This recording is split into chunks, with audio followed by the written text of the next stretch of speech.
Good morning and welcome to Kings Island. I am here for the Phantom Theater Opening Nightmare Media Day. So Phantom Theater is Kings Island's new take on an interactive dark ride. If you've been to the park before, you might recognize this building, and it used to be Boo Blasters at Boo Hill. I actually was able to check out that ride for my first time in its final week last year. Before it was Boo Blasters, it was a Scooby-Doo shooting dark ride, and before that, it was a traditional dark ride. No interactive elements, no shooting, no flashlights. But that ride was called Phantom Theater, and it was based on an original IP, an original story that the park had come up with. And this is kind of a reincarnation of that idea, that storyline. And it brings a lot of modern technologies and that interactive element.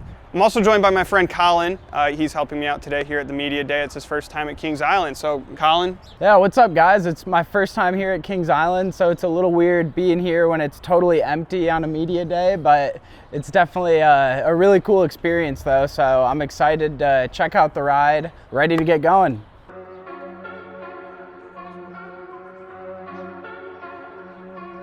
Should they return, my staff will shine their lights on those. Is what you come to see.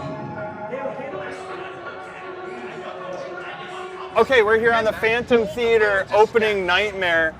We have flashlights, and from what I gather, we're going to be seeing some pretty spooky things, but tonight's performance begins 12 midnight. Here we go. Oh my goodness. The set design is so sick. Yeah, there's a lot of moving parts already.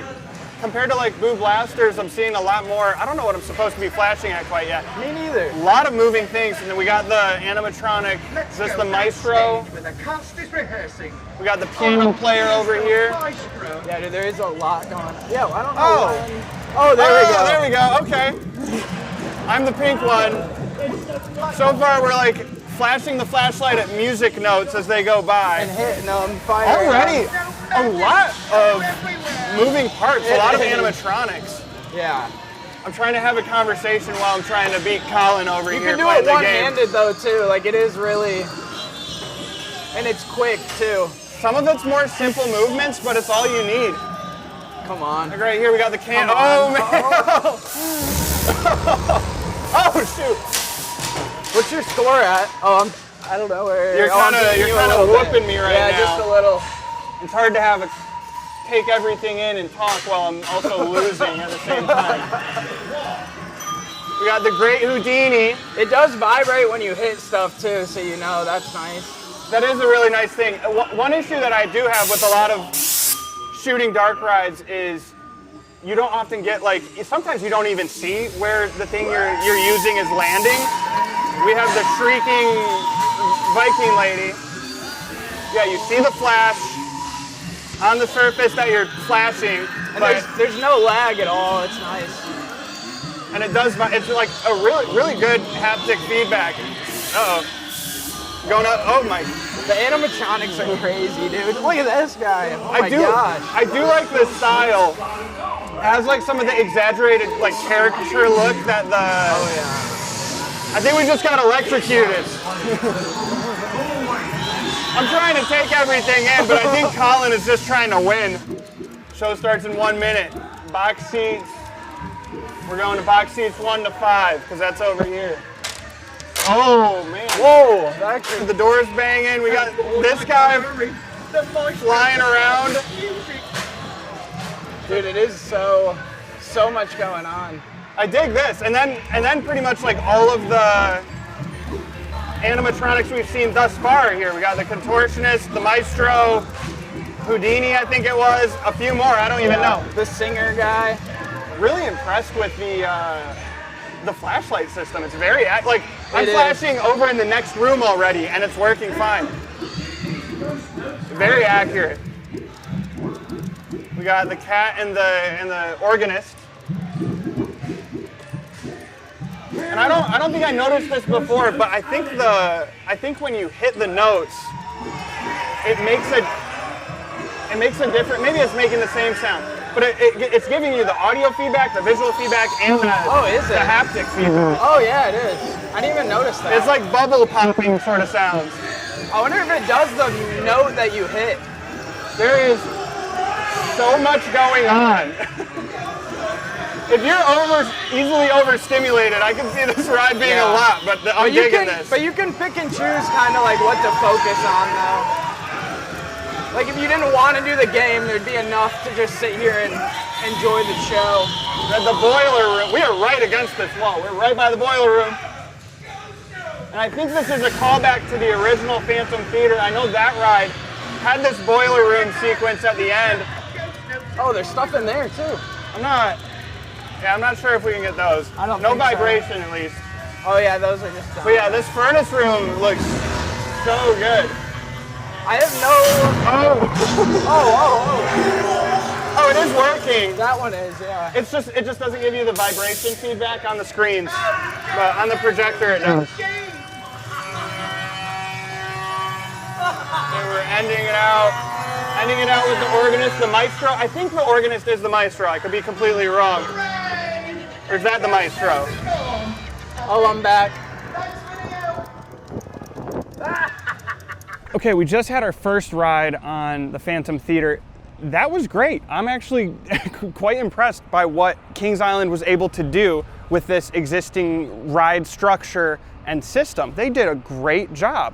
I really like the interactive system here, the flashlights rather than blasters, and I really like two things about them. One, when you flash the light at the projection of everything that's going on, you have a pretty large, colorful beam indicating which flashlight is yours. So it's very clear where you're aiming. And also, there's really good haptic feedback. The flashlight vibrates when it hits a target. So it again, just solidifies the fact that you actually did hit the target. Those elements just made the actual interactive part of the ride a lot more satisfying. And then the actual set pieces and the scenes, very well varied. There was a ton of variety, and I like how the scenes kind of build on top of each other. You're kind of introduced to each character one at a time, and then there started coming scenes with multiple of those same characters. It's not like you just saw, oh, here's that animatronic and you never see it again. It kind of continues to build throughout the entire story. The ride system also does a good job at kind of aiming you one direction and then turning towards another scene. It always feels like something new is happening, because even though the ride itself isn't moving too fast, it's always switching to something you haven't seen yet. It keeps the 6.5-minute ride feeling really short because there's always something going on. I also just thought they nailed the actual art style and feel of the ride. It borrowed a lot of the kind of cartoon and caricature, you know, you have the neon colors for the blacklit areas. It borrows that from the past versions of the ride, but everything is surrounded by a little more of a spooky and eerie vibe. I never rode the original version of Phantom Theater, but from what I understand, it had a much kind of darker storyline. Like, the idea was that the Phantom was like kind of trying to like coax you in and draw you in, and it just kept getting creepier and creepier.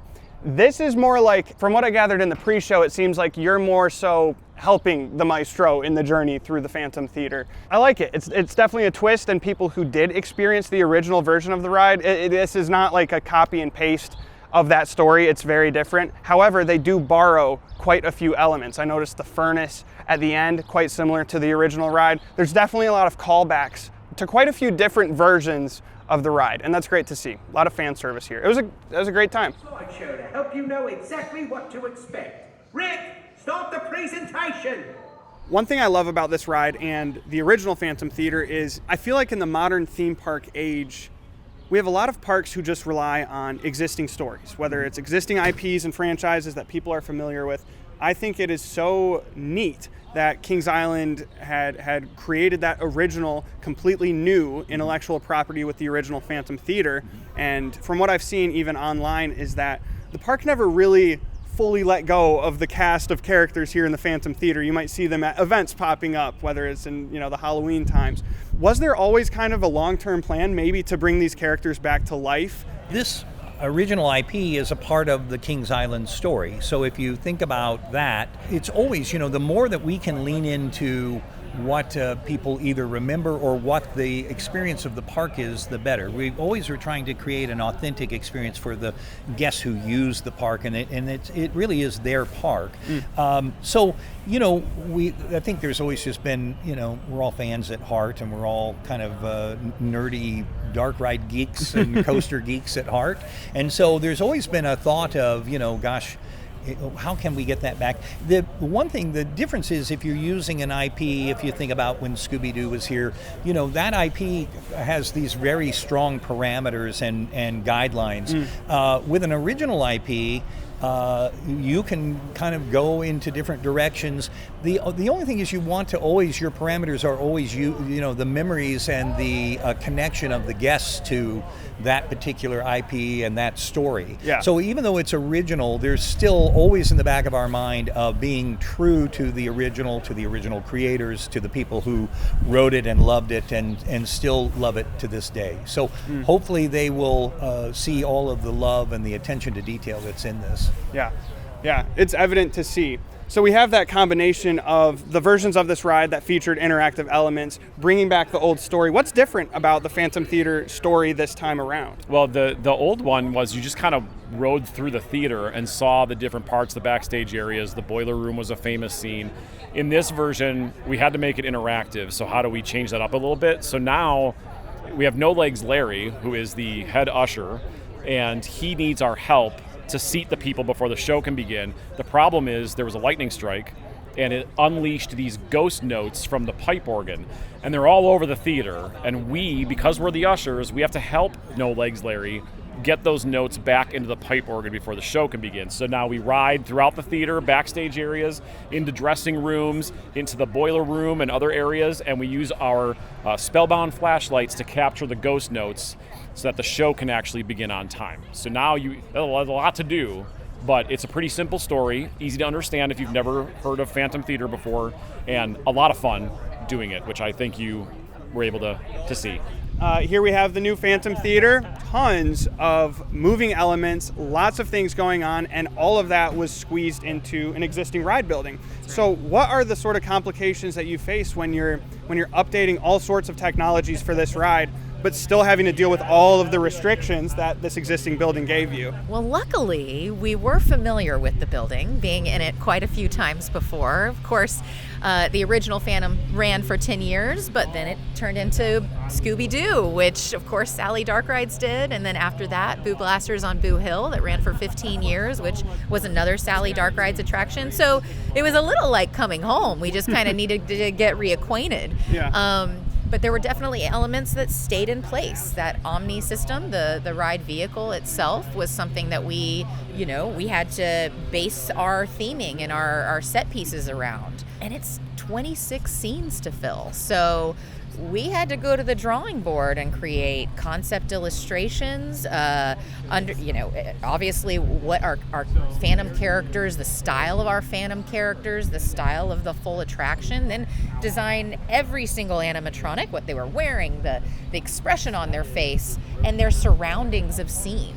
And like I said, there was 26 of those scenes. So it was years in the making, but a lot of fun for our team, especially given that we just had so much respect for the first ride, Phantom, and R&R Creative are buddies of ours, the original creators, so we wanted to honor their work, but also bring in the fun and excitement and interactivity that Kings Island guests have grown to love over the past 20 some odd years. So I think we've really done a good job to blend the old with the new.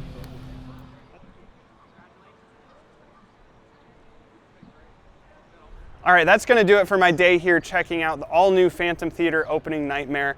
Such a cool ride. Like I said before, I'm very just impressed by what Kings Island was able to do with this attraction. It's reusing the space and the ride system from the past Boo Blasters at Boo Hill, and they did a great job.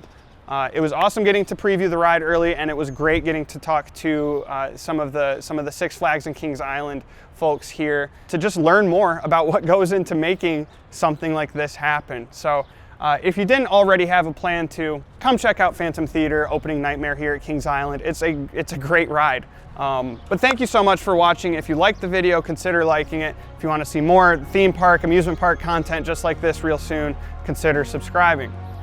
My name's John.